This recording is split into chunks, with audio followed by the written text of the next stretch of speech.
to another episode of What We Can't Not Talk About, the podcast of the Austin Institute for the Study of Family and Culture. Finally, we're back. It's been a very long break. I know it's not because we stopped working.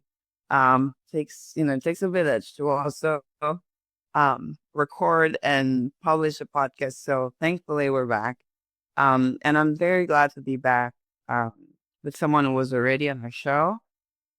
Definitely an amazing woman, a great scholar, someone who has dedicated her life not only to her family, but to their family, capital F, and not only in the United States. So today with me is Dr. Samuel, Academic Director of Canavox. Good morning, Hannah, and welcome on our show. Good morning. Hi, everyone. It was very good to have you back. I was trying to remember. I think that the previous episode we recorded together was generally about Canavox, but we live in a fast-paced society and people forget. So as I said, I said you work for the family and not just yours. So directing Canavox, how does Canavox do it? What's Canavox mission on the family, and how do you do your work? So we have a multi-pronged mission, really. Most immediately, we start reading groups around the world to help individuals understand how to make the case for marriage, for sexual integrity, for sexual sanity, really. From a natural law perspective, appealing, using really great readings from wonderful scholars, but as well as personal stories and just general common sense that is being lost. So our immediate goal is to start reading groups so that we can build community, so that we can build friendships and real life social networks. We want our participants to practice the art of dialogue. So while the readings and writings of great thinkers have always been a really important part of our mission, it's ultimately the spoken word that we are after. We want people to practice dialogue, to listen, to converse, to practice radical hospitality, to respond carefully to what people say, and to offer counterpoints and perspectives that will help each other, ourselves included, grow in knowledge of these issues so that when we leave our reading group and we're at the bus stop, or we're talking to the teacher, or we're with a colleague, or wherever we are, we've already practiced some of these skills in less stressful environments, and we can now continue to dialogue over these really hot button issues in ways that will truly bring us to deeper levels of understanding. Okay. At Canavox, we are not after getting attention. We are not about going viral. We don't do a lot of social media. We are trying to do really great work.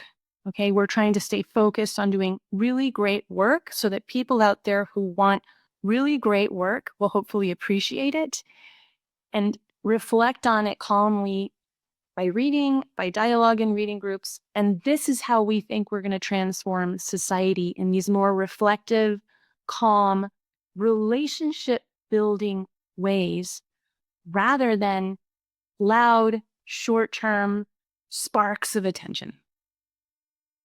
I can but smile and nod constantly because I do think this is what we do as well, right? So having not going viral, having a small podcast, not caring about having millions of viewers, but having our own students listen to you right now, right? And having their friends listen to you.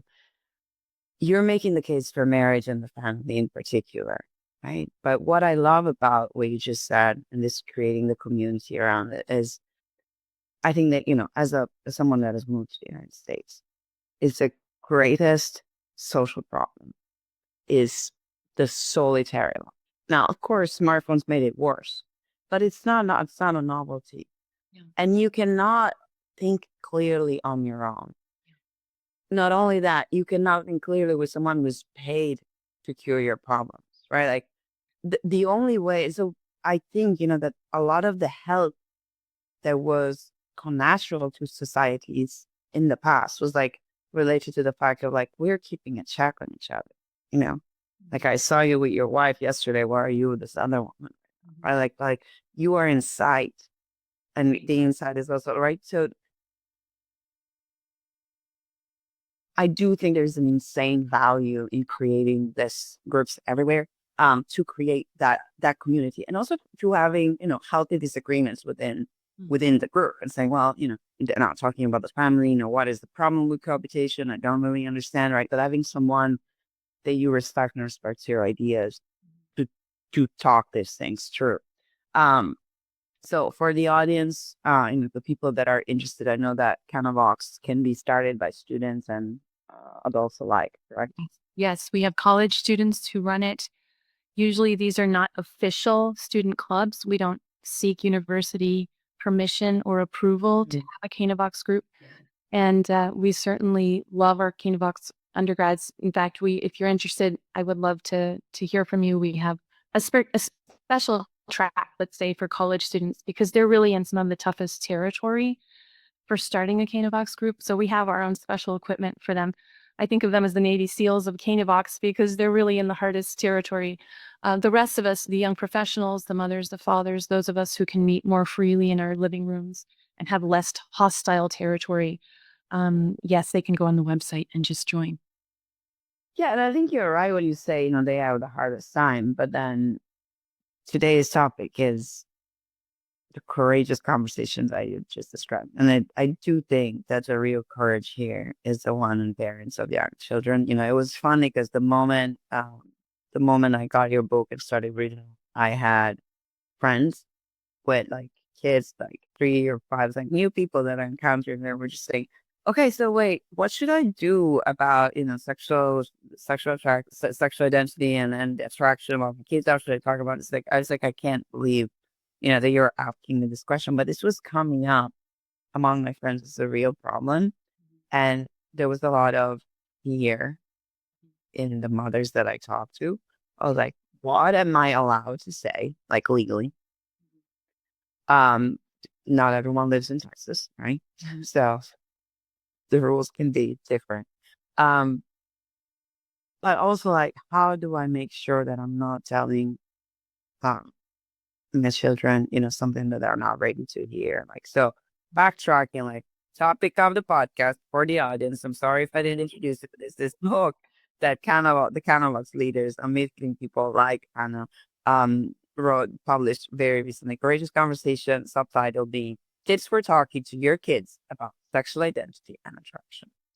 All right. We're gonna have some very cool Instagram, like the arrows that go there, links. So people can definitely buy it.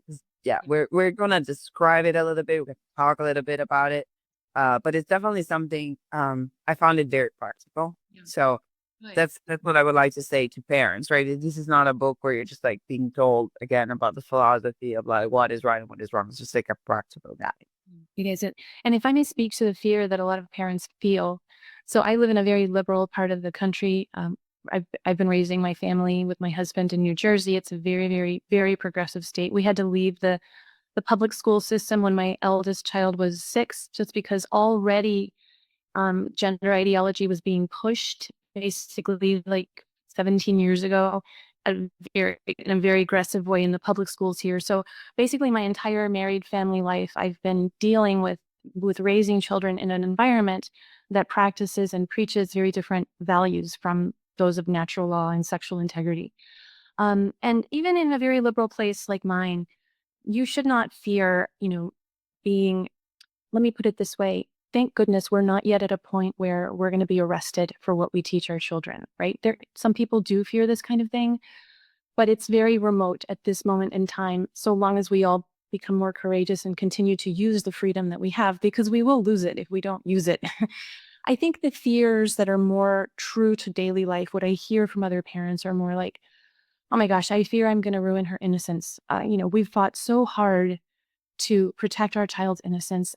Aren't we going to ruin her innocence by talking about this slime that's out there? That's one of the fears. Other parents fear saddling their children with the weight of being a culture warrior. You know, a lot of parents just like, I don't know. I don't want my child to be unpopular. I mean, they don't voice it this way, but it is something they sort of confess. Like, I just want my kid to be well liked, to have a lot of friends. I don't want them to have to carry this flag of having to change the culture. This is an interesting concern that we can talk about as well. Other parents fear just saying it wrong, right? Today, there is such a proliferation of different sexual behaviors and identities and body parts and all this stuff that we have to contend with that a lot of parents just fear introducing an image or an idea in their child's mind that is going to do more harm than good. This is connected to the first fear of innocence, right? Those I think are more other parents fear, if I can say one last thing, just not having enough time. We are embattled. This is a hard time to raise children. We are tired. There is so much that parents have to do today. And they fear having to fit in one other massive project, which is educating their children in the truth about our sexuality. Like, it's like I have enough on my plate, just getting them to their religious classes and their sports and getting them fed and the mental health specialist. There's so much on our parents' plates. So these are some of the fears that I've encountered parents. And if you want, we can tackle those one by one. So I can dissuade, so we can dispel some of those fears. Before we get into the fears, why doing it? Why? Why should they? Why should parents? Why? Well, the bottom. Why parents and why should like? Is it didn't I can hear my old father at this point like you know say well these things are just learned them natural, Yeah, right. right? Right. So ultimately, you want your children to be happy, really. I mean, ultimately, we want to raise happy, well-adjusted children. And this project is central to their happiness. How they understand their sexual identity, how they grapple with their own feelings of sexual attraction, how they channel those feelings towards others in respectful ways that honor the sexual identity of others and promote justice in our behaviors with others and virtue, who they choose to marry, how they have children, all of these matters are intertwined with these conversations. A lot of parents will be like, oh, I don't need to talk about it like your grandmother, or maybe we've been practicing what we preach. I don't need to make explicit they've grown up in a traditional family. Well, let me tell you something. If I could count the number of times older parents have said to me, oh my gosh, I didn't think I needed to make this explicit. And I have such regrets that we didn't talk about this before they went off to college or before they moved in with their boyfriend or girlfriend or before they made other reckless decisions. We live in a time where we absolutely have to make explicit what before was not necessary to make explicit. These are no longer obvious truths. A lot of us parents don't realize how radically times have changed just in our own lifetime. So our own memory of how times were when we were teenagers is no longer valid for the experience that our children are having. And so it's hard for us to really project and understand what our children are going through because we didn't live through it ourselves. So I just cannot stress enough how important it is to work these conversations into your family life. And you don't have to like create a homeschooling curriculum or something. There are very natural ways of bringing these subjects into your ordinary life so that you start talking to your kids about it and just as a matter of fact. And again, it doesn't have to be this whole like seismic shift in the way you parent. It's just about changing your lens a little bit. I really like what you said. And, we all know we live in a sex saturated society and like images are everywhere, shows are everywhere. So I think that what could be helpful for people, in the parenting age is even realizing how different their own approach to marriage and sexuality has been, whether they had mom and dad talking about it or whether, there was a group of friends that was just like looking in magazines and learning things from magazines and just like having an anecdotal, like thinking, close your eyes and think like, how are these people doing respectively? Because I think here we can already see the difference. Yeah. Right. So added to that is only this thing that you were mentioning, right? So kids go to school and you were just saying your son was like 6 when weird ideas about, why you should even start thinking about your body. We're already Right. being pushed. Yes. So the these kind of questions were not even posed, right? We were never asked, Yes. who Yeah. do you feel like, yeah, like, Yeah.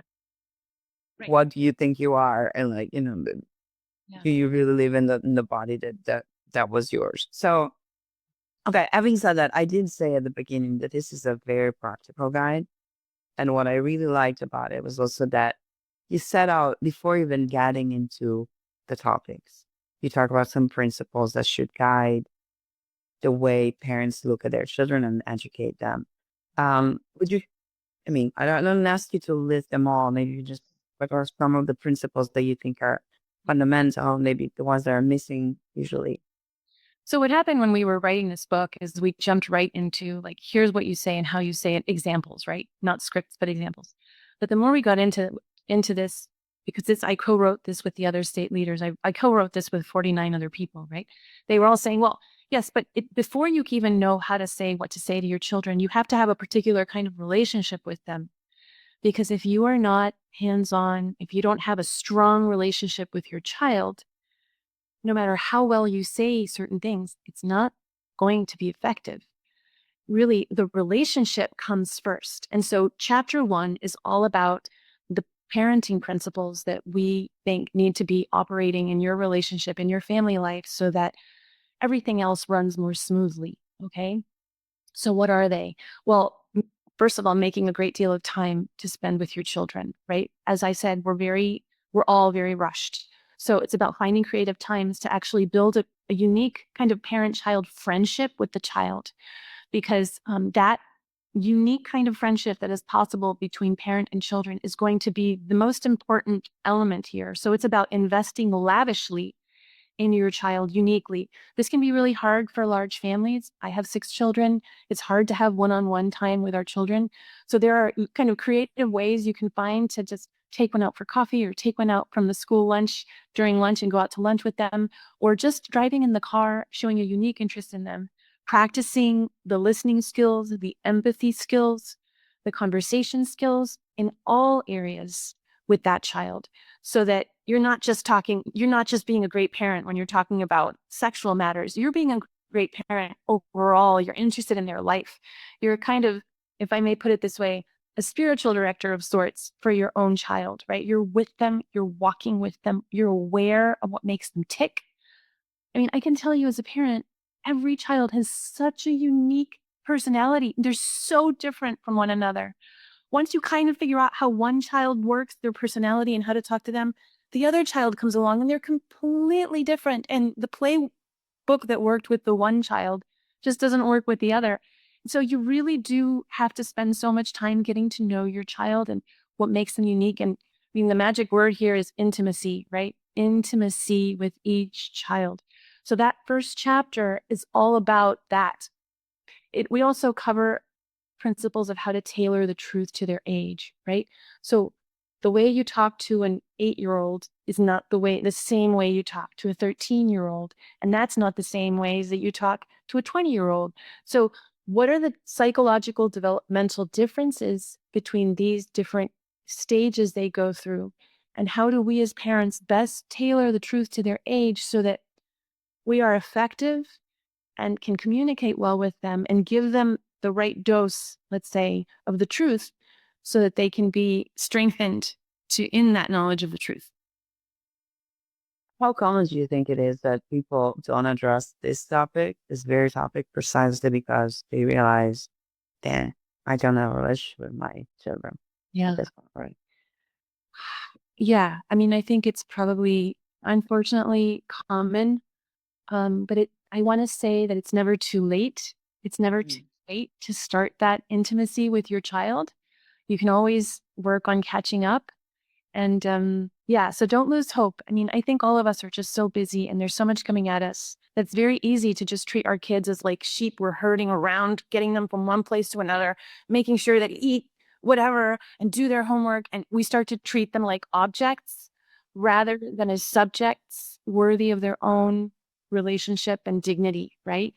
So it's about remembering their great intrinsic value as human persons, that you're raising an incredible soul, right? Who is one day going to be an adult and who is one day maybe going to be one of your greatest friends because you're trying to raise your best friend. So that kind of an approach to parenting, I think, is what we're trying to articulate in that first chapter. And yes, I do think it's a little revolutionary, perhaps even shocking or scandalous to some people who have a more authoritative view of parenting, who don't think that children should be seen that way. I know that that ruffles some feathers in certain corners. Or hands off, right? But and to the point of, oh, you do talk at some point about our need to be with our biological family that is revealed at every point. So we can use that to prove to parents that it's never too late because you can read any story of any adopted kid and like know that if their biological parents had reached out and started to, wanting to create a relationship when they were in their 20s, I mean, they would love that, right? So absolutely, your kids are only waiting for you to find time for them. Beautiful. It's absolutely not late. It might even be, the best time ever to do it. And another thing, yeah, I do think it's revolutionary. So I do think that as much as the book is practical and very helpful to talk about, you know, sex and attraction and how to talk about genitalia and how to talk about relationships and how to talk about what you saw online and was not appropriate. True, but that first chapter gives us the real instrument because like I think it is fundamental because you cannot expect your children to trust you, and to even know like, oh, I mean, what is she now? She was born so long ago. Like she's not, and yeah, or I don't like the life my family has, right? Because if you've created a distance, then children probably do not want to replicate what you have. So the importance of like not only healthy parenting in general, but also of a healthy couple behind it that they can look up and saying, I really want what my parents have. Right. Yeah. So you're not just modeling, you're actually shaping their desires for the future. Um, One thing about this that I was struck by that I think applies a lot to you know, the talk about sex, the talk is how it's remembering, like, oh yeah, my dad told me when I was blah blah blah. Um, the fact that you stress it, talk often, right? The dialogue needs to be and on which would you talk more about that? Like how does that Right. give me an example? Yes. So we call it the layered approach, right? So, I mean, it's really not just one talk, it's probably hundreds of them. And I don't want that to sound daunting. It really is just, oh, when they're very little, you go to the zoo or you go to, we call it barnyard biology. You start by pointing out to them the differences between male and female mammals. I think in American pop culture, there's a lot of like joking about the birds and the bees. And yes, that's good, but it's really more about the cats and the cows. It's really more about mammalian rather than avian or insect reproduction that we need to be talking to our children about. So even from a very young age, they're able to understand, oh, well, look, that is a cow and that is a bull, and you point out the genitalia on the bull, and you point out that the cow has udders and she has a womb and she's the one that carries the calves. So even before you get to human reproduction, you can already start to educate your children on the basics of biology at the farm. And so, and this is a wonderful way to begin because you're out in nature and you're showing them that the entire animal kingdom is based on this binary of male and female. And so by the time they get to, like, say, 10 or 8 or whatever age, they start to ask about how they themselves were made, you can be like, oh, well, remember how we talked about the cats and the cows or whatever? And they're like, oh, yeah, we're similar. However, even though we're animals and we're mammals like the rest of the animal kingdom, there's something very special about us rational animals. And that's we reproduce ideally with a great deal of love. And we do so not just because we're like two animals doing it, because we're actually making love. We're connecting with somebody else, mind, body, and soul. And that's what makes us humans different from the rest of the animal kingdom. So you can start talking to children from a very young age about these things. And then as they get older, you start confronting the things that happen during their teenage years. Like, okay, well, why do you think Ella wants a boyfriend? Like, what is a boyfriend? Like, what do your friends say a boyfriend is? Let's talk about that. right? So these are very organic conversations where you meet the child where they are in their day to day. So they hear about something, they tell you about something, you're like, okay, pause. Actually, that's a great conversation starter. Or your friends were playing at recess that this actually happened in my life. One of my daughters came home and said, yeah, mom, like such and such had a gay wedding on the playground because they said that two girls can get married now. And they had a girl officiating and two girls getting married and da da da. It's like, okay, let's not be scandalized or shocked. What's going on there? Okay, so what do they think? Tell me, what do you think? Why do you think only a man and a woman can get married? And so there are so many opportunities today, so many precipitating events that will invite you to have these natural conversations. If you have this close, intimate con- relationship with your child where where you're listening to what's happening in their day to day, it will come up so naturally. So it's about being on the alert and being ready to have those conversations. And once you start from a very young age, by the time they reach high school, they come to you. You don't have to be like, can we please talk about consent? Please. I know this is uncomfortable. No, no, no. It's not like that. They will come to you and be like, oh my gosh, mom, I need advice because I really like such and such. And we've been dating for 2 years, 2 years, as you know, and I don't know how to handle the dates because of this and that. So you sit down and be like, yeah, oh my gosh, I went through that too when I was dating your dad. Let me tell you about what worked for us. So think about how cool that is that you have an opportunity to walk with your child from the earliest years until when they're on the cusp of getting married. And you're right there with them talking about these issues and giving them counsel. I mean, it is such a privilege and such an honor. I mean, fear is the last word that comes to my mind. It is like joy and honor and just I don't know how to explain it. It can be such a beautiful thing. It's the last thing we should run from. You're inspiring. I understand, you've done a great, you've done it in your life. You've built all the scripts around. I mean, you and the state leaders, but I know that a lot of your work is done. But you are inspiring when you talk about these things. And there is a lot of truth. You're inspiring because you're speaking the truth. There is something, I think that even mothers, like you look happy, right? When you're talking about like by having this strong bonds with our own children, we kind of relive a lot of life, right? And like their emotions are not just theirs. And that, that the jealousy that is, that you see sometime of like, the parents aging and the children starting, but like the idea that we can live this together, right? I can share my wisdom with you and help you like live a better life, live a more flourishing life. The chapters are divided. It's like, what is the advice that is appropriate, right? Like, how do parents understand, when it's time to, when is it time to talk about, kisses, or like, when is it time to talk about attraction for real? Like, how do they know? And how do they, I mean, you talk about dialogue, but is that the way? Are there rules? Yeah. Um, So there are so many correct ways to do it, right? It's going to be a prudential matter, and every husband and wife has to decide for themselves. But we do put down in this book some first principles. Let's say a lot of them are from developmental psychology, actually, but it's also principles that will help you get closer to the answer for you and your family. Okay, so as a general rule, in the early stages of life, children need to have a very clear idea of the ideal. Okay, what is the ideal? What is marriage? It's a union between a man and a woman who are exclusively faithful to one another and they're open to children. That is what marriage is. They don't, from between the ages of like the earliest years until about 8 or 9, you really need to focus on the ideal, that they have a very clear understanding of that ideal. Okay.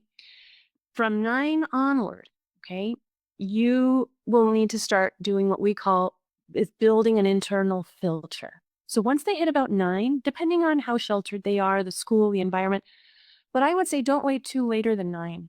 You have to start giving them a heads up about some of the erroneous ideas in the culture because they're going to come across it very soon in our day and age.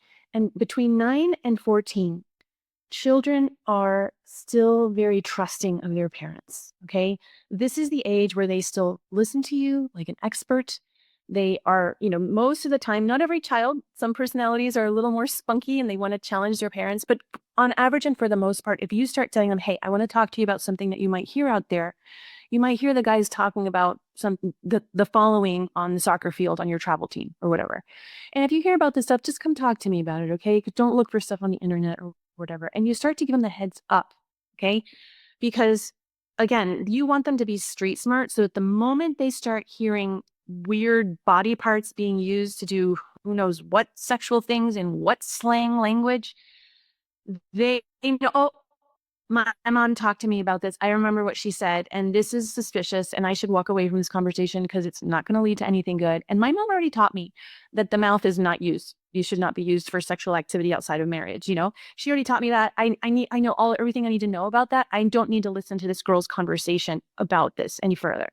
So what happens is when you start talking to your children preemptively, again, not getting into graphic things. We give you ideas in the book on how to talk about these things so you're not graphic or raunchy. No parent should ever have to use raunchy language with their child. You're going to use a lot of biological language, a very kind of neutral, calm, scientific language. Once they know, it's like, I hate to use vaccine language in today's day and age because it can be so. Yeah.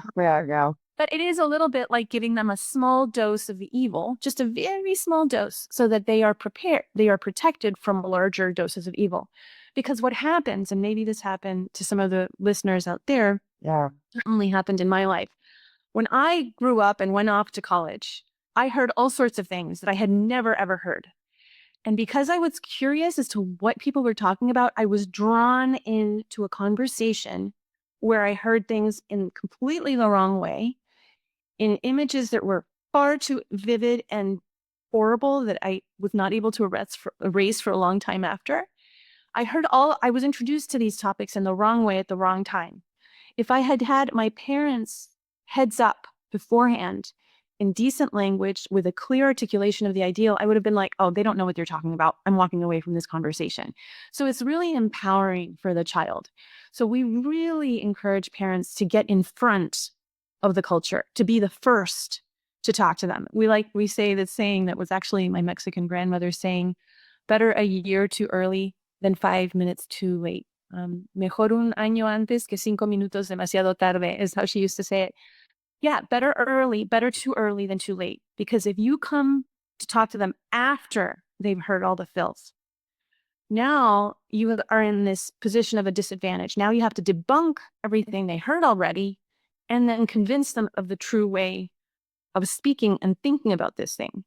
I was at a conference once and one of the parents in the audience said, oh, it's like my parking space. I was like, how is it like your parking space? He said, well, I have this parking space. He works in New York City and it's my parking space. But if somebody else puts their car there, I have to move their car before I can park in my space. I was like, yeah, it's just like that.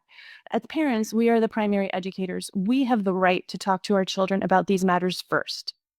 The problem is that other people out there, activists, social media, peers, people who might mean well, but know what they're talking about, are putting their ideas in your children's mind. So when you now want to talk about them, you have to remove all of that or debunk it. So again, the ideal is to talk to them first. Yeah, it's also, what I'm thinking is even the older kids. I like you're in a school and like the older kids, but especially if you're a cool young kid, right? Like you're gonna befriend the ones that are older, and then you're gonna be introduced to things that maybe your mom or your dad didn't talk to you about. So yeah, having built that clear, like that safe relationship where he knows, like I heard this, I want to talk to you. I'm not ashamed. I'm not afraid. Right. So you have not come across as a parent that would judge me, right, from having heard something, right? Because like there is no guilt in having heard something. So you describe like the two things to avoid, the overbearing and the avoidant parent. Like, the overbearing is a problem too, because it can really make children scared to go home and talk. Yes, for But sure. and this sense of like, did I cause it up? Did I end up in that conversation because I brought it on myself? Right? Should I not tell my parents because they would think poorly of me because I should have walked away? So I think that is a very helpful thing. Like there's a limit. There's a difference between being strict or being, uh, clear about the message that we want to impart, and like becoming angry, which is a vice, as we know, with your kids for things that are out of their control. One thing that is out of their control is, for instance, a problem that is very common, right? Having received the wrong link, um, or message in an email somewhere, having clicked and having seen things that it should not have seen. Yeah. Um, how what's the age where this is an actual risk? When like, and how what can parents do, to prevent that from happening? Like, Right. If I can, before I address that, can I yeah, just one really quick thing about the authoritative parents out there? yeah, please. I think a lot of us are accidentally authoritative parents. I mean, there are so many good parents out there who are just so eager to impart the truth to their kids. And the moment the kid says, I heard blah, blah, blah, they're like, "Ah, that is not correct. Let me tell you the correct way of looking at this." And they're unintentionally overbearing and authoritative because why? Because we're stressed out. We have so much on our plates. We have so much information to convey to our kids, and we accidentally steamroll over them. This is something I myself struggle with. So let me just tell you that it's understandable that we can accidentally be authoritative, but I want to encourage all of us parents to work on this habit of slowing down and really like having a dialogue, not just not monologuing at our children, because you're going to reach them at such a deeper level. Both of you are going to create so much more connection and understanding. You're going to be such a much more effective educator when you really do slow down and talk with them and really understand their perspective and what they heard and reflect on it together. That's really what we're after. Um, okay. And then your second question, as far as how soon do these ideas come across them? I mean, it's not just electronically, right? I really feel like the transgender phenomenon, at least in my part of the country, has really transformed culture. And so I find that before my children were accidentally seeing things online, and we have filters. We've tried so many phone filters, so many other, computer filters. I mean, this is such a struggle as well in our family because it's so challenging, right? Which is why you need to build an internal filter in your child, right? Because no electronic filter is going to be enough for what's out there. Anyway, back to my central point, I have found that at least in my part of the country, it's the cross-dressing really that has raised most questions earliest, or the children, the friends who have two mothers. In my part of the country, it's not super common, but it's not rare to have a friend or two now who have same-sex parents, or to have a friend who is cross-dressing from a very, very young age. And those are questions that immediately elicit, conversation at home. So that has started in my household, gosh, like at 5 years old, 6 years old. So I mean, from the earliest moments that children can ask questions, because dress is such an obvious thing to them, how people dress, Yeah. that can be, but certainly, I mean, one of the things we say tangentially in the book is please wait as long as you possibly can to give them a phone. Let me just add to the army of voices out there. Yes, your kid may be socially not normal. None of my kids were socially normal. They always got the phone after their peers. It builds character. It builds social skills. There's so many hidden benefits in delaying the smartphone. One of the million benefits is that you will have a much easier time keeping the slime out of their panorama. Okay. Um, did that answer your question? It did. And also, yes, we can recommend also reading The Anxious Generation for the parents that are afraid that, being socially not connected is bad for them. An example that came to mind is like how easy it is for parents to deprive their children of some social time. Like say, your daughter is a great swimmer. She goes swimming every morning. She's missing out on a lot of social events when you're totally fine with it, right?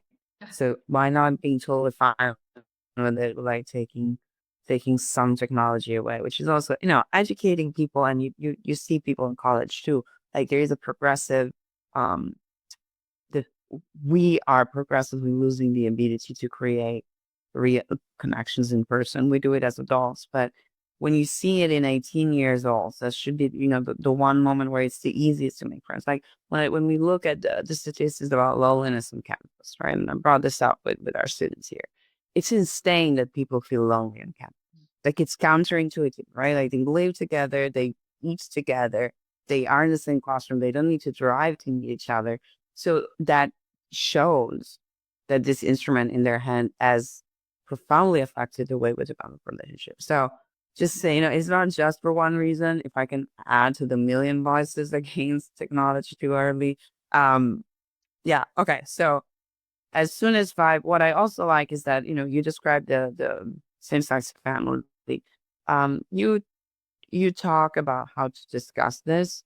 Um, as usual in everything that Canavox has produced, with the charity that distinguishes that, that you can recognize that something is true when it's also spoken with charity. At least that's my, it sounds good, not only true, but is the way, to address this issue with your children in ways that do not destroy friendships, that do not speak poorly of other people's families. Um, so it's just describing a difference that doesn't offend anyone. Yeah. Um, I don't know if you want to say more about this, or this is something that, it's such a delicate conversation that should probably be left to like reading it firsthand. But Sure, if you sure. want to say more, I'm not afraid of saying anything. So really, okay. really up to you what you would like us to talk about. But yeah, I think it's a great conversation, right? So your son comes back from school and like he just found that, yeah, there are two moms, there are two dads, or there's a, yeah. couple, three people. Yeah. So What'd you say? yeah, so remember from in the first stage of their development up until about age 8, more or less, depends on the child. It's about keeping answers short, sweet, focused on the ideal, and you address the issue, but very briefly, very lightly. So with, let's say it's a 7-year-old, right? I would say, oh yeah, I'm so glad you've met Johnny. And yes, there are two women who are raising him. All right. But there's what he has to have a father, right? So every human being has a mother and a father, right? So even your friend, even though there are two women raising him, has a father out there. Um, but only a man and a woman can make a child. So that could be one brief thing you could say to your child to get the conversation started and let them reflect on it, see what they say. Again, because this is about dialogue and not monologue. So you basically dialogue until your child's answers are answered, always keeping them focused on the ideal and why the ideal is for a child to be raised by the mother and father who created them. Because every child wants to know their mom and dad. Every child wants to be known and raised and loved by their mother and father. And a young child, and that's a beautiful thing to say, that is the ideal, right? You can say that to a 6-year-old, and that already gives them so much light for the rest of their life.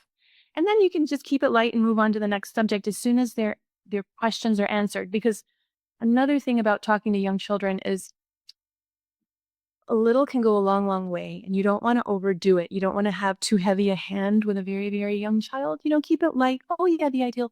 And of course, you can play with Johnny at recess. And of course, I'm sure the two ladies that are raising him are very, very nice. I can't wait to meet them.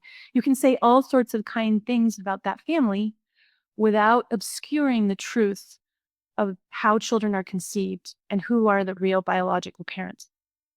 And then as they get older, right, things get a little bit more tricky because you have to talk to children about the laws, right?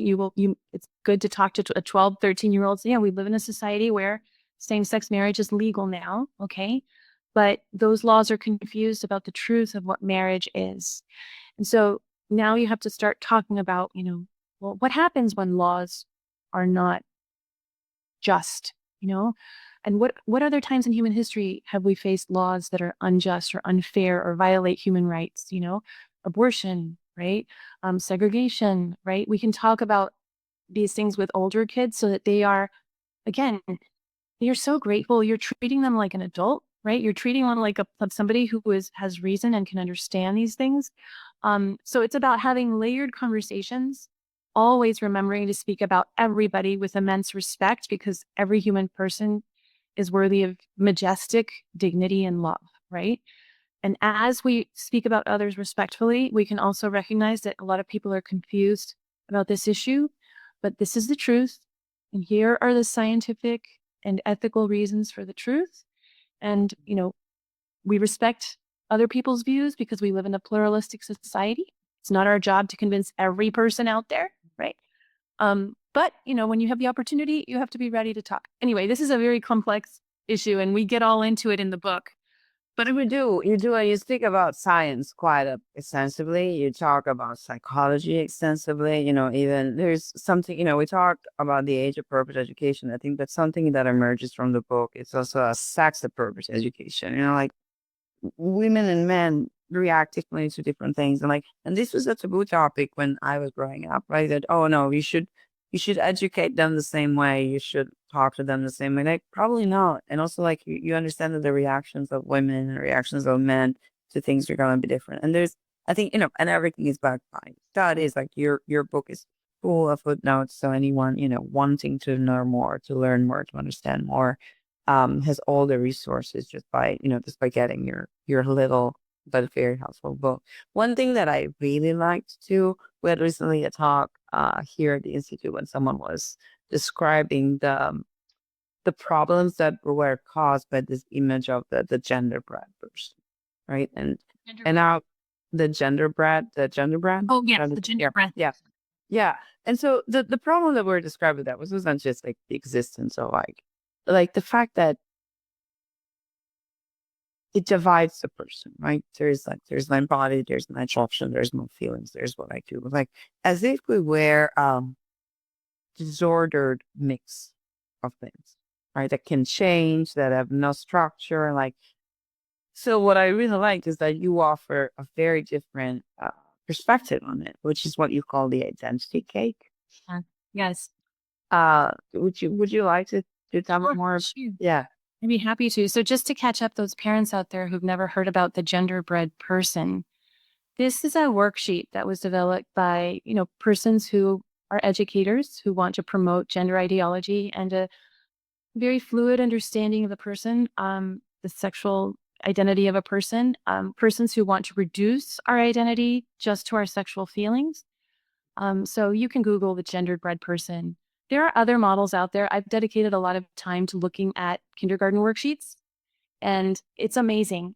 Critical race theory is now promoted through kindergarten worksheets. We can talk about that. Like, there are persons out there who want to teach your children that their identity is what matters most for their identity is whether they're disabled or whether they're Black or whether they're, Muslim, right? Like, these are some of the ideas that are being pushed through certain kindergarten classrooms. All right. So we need to know as parents that there are false models of identity that are actually being used in schools, right? So we wanted to offer an alternative that was based in the natural law tradition. And what we did is, we synthesized the great deal of biology, psychology, and philosophy into one worksheet. We call it the identity cake.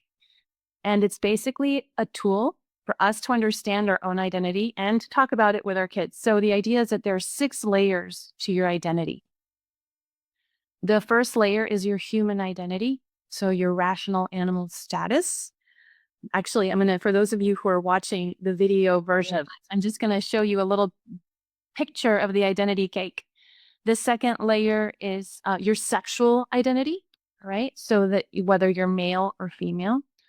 The third layer of your identity is your familial identity. So your genetic ancestry, the line of individuals, the family line that led to your existence. Your familial identity is a very important aspect of who you are. The fourth level is your religious identity. So what you believe, how you position yourself vis-a-vis God and the universe. These are important existential questions that also reflect who you are. The fifth layer is your relational identity. So here we're talking about the relationship choices you make, usually as an adult, whether you get married or you choose to stay single, or whether you enter into some other relational identity, maybe as a monk or as some other relationship status, right? This is another important part of who you are. And finally, your professional identity, who you are professionally also reflects who you are, right? So all of these levels of our identity are a very important part of the human person. And the first three levels are not aspects that we can choose.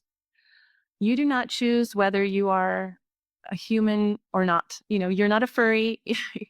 Our rational animal status is fundamental, and we have no choice in that. You don't have a say whether you're male or female. You receive your sexual identity genetically. And that is not for us to choose, but rather to accept cheerfully and understand and embrace. Thirdly, you do not get a say either in your familial identity, right? Other people made choices that lead to your existence, and this is something that you also just received. However, we do have a say in the top three layers of our identity. You have a say in what religious views you are going to believe and abide by in your life. You do have a say in what relationship choices you make, whether you get married and to whom. And you also have a say in your professional work. For the most part, we have choices, at least in free countries, right? We have a choice about whether I'm going to choose a particular professional identity, if I'm going to be a chef or if I'm going to be a carpenter or whatever. So this model helps us to explain to our children that we do have certain agency in how we identify, and we need to use that agency well. But there are also other areas that are out of bounds. And so to understand the limits and as well as the scope of our freedom. So this whole identity model will help ground your children in the truth, so that when they hear conversations presenting alternative identity models, like that your identity is based on whether you're a Democrat, Republican, or if you're a liberal, or if you're some far right, these are all false ways to identify people. So it will help them smell a rat when they encounter brainwashing ideas and stay anchored in the truth of their identity. I want to pause and like this is a tangent, but like I think moral agency is I talked about it again too many times probably, but it's what animates the kind of programs we do, the Witherspoon Institute does. And in natural law-based institution that is trying to bring back truth is like stressing this part about our moral agency, right? Like we make choice, we have a freedom, we have rationality. We should use our freedom rationally. And whether we do it or not, whatever we choose as consequence. So in a way, this identity cake and these three layers, especially the last three, are a reminder that we do create our future. Like we are our present, our future. We can to a certain extent even change our past. Yes. Like in that sense, and not to say, can go back, but like we are constantly moral agents until our last. And there is just malinabara to me as anything that is making you think that your choice doesn't matter, even by the census it's too late, or well, that's the way it is. That's progress. Like anything that takes that away to me is like, I'm not sure. Right. It's a denying freedom, which is part of like what is to deny this the first identity we have, which is being human, being rational, and being free, like having free will. Right. So somehow by telling me that I do not have a say, you're telling me I'm not human. Yes, 100%. So great. I'm glad you agree. But I think, yeah, so okay, to the parents, use identity gate and maybe if you want, use this idea of moral agency, but it's something that also, the machines are taking away from us. And like we have this idea that we don't really control anything. And I think we should be reminded we can control a lot of things around us. Um, I think we should get towards like closing this conversation. I do want to recommend the book to everyone. I'm sure we left a lot of very helpful things out, but that's why we wrote it, right? So they can have it there, use it as a guide. I do want to say there is one virtue that you mentioned before, that you call the virtue of sexual integrity. I want to say more about that. Yes, I would love to say more about that. So this is new language for an old virtue. And the new language is so wonderful. So the old virtue, the old language is chastity, right? Um, A lot of persons in theology and in religious circles still use the word chastity. It's a wonderful word. I don't have any problem with it, except for that I do think that it has a lot of baggage. I don't love that it's so closely, in English anyway, it's so closely related to the word chastisement. I just personally, I have a hard time shaking that association. Even from a young age, I always kind of had this association with the word chastisement to it. The word sexual integrity is a word that has been used by modern natural law philosophers to describe the virtue of. So, what is integrity? Integrity means being fully aligned with the truth of things. So, a person of integrity, before we get to sexual integrity, right? Yeah. A person of integrity is somebody who seeks to understand the truth and then corresponds to that truthful reality in their mind, in the way they speak, in the way they act, in all of their behaviors, especially when it's hard to do so. When you say that person has great integrity, usually we mean, wow, that person is not afraid to be a good, upright, noble person in really difficult situations, right? They're very honest and true to what is correct, even when they're going to be unpopular or they're going to lose something. So the word sexual integrity is about, first of all, being completely aligned with the truth of who we are as sexual beings, all right? Fully understanding our sexual identity, and then in our words, in our actions, respecting the sexual identity of others, and what I would say is virtue, sexual virtue, or what we owe others as sexual beings, and treating others with great respect as sexual beings. And so it's about it's a whole lifestyle choice of acting and behaving so that you're always honoring the sexual truth of the human person. It's not just about your sexual behaviors. It's not just about how you manage your behaviors in the bedroom, let's say. It's really about a much more comprehensive view of like, okay, how am I a woman? Me personally, how do I honor and respect my identity as a woman?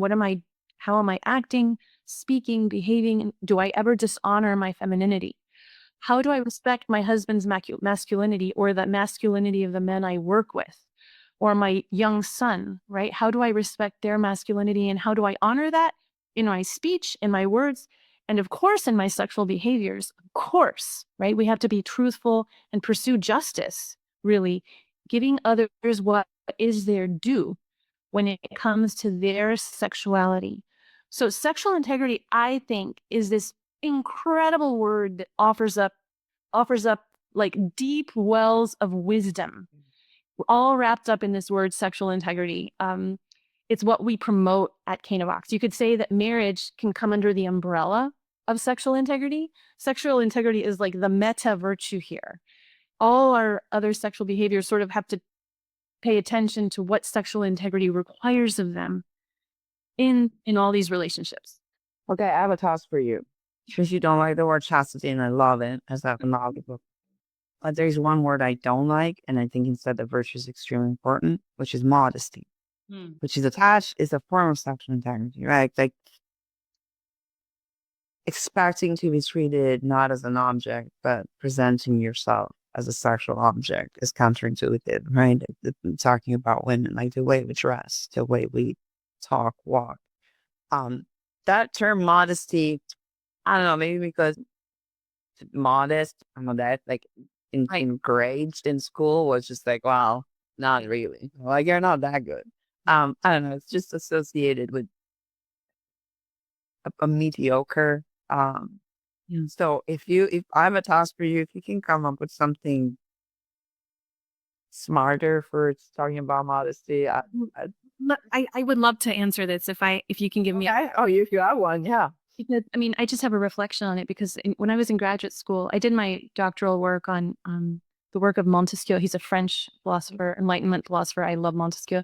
And during the Enlightenment, there was a lot of Voltaire in this dictionary he co-wrote with other Enlightenment thinkers. They talk a lot about modesty, and in French, as in Spanish, I don't know what it is in Italian, but in the Romance languages, modesty, at least in French, it's pudeur, pudeur.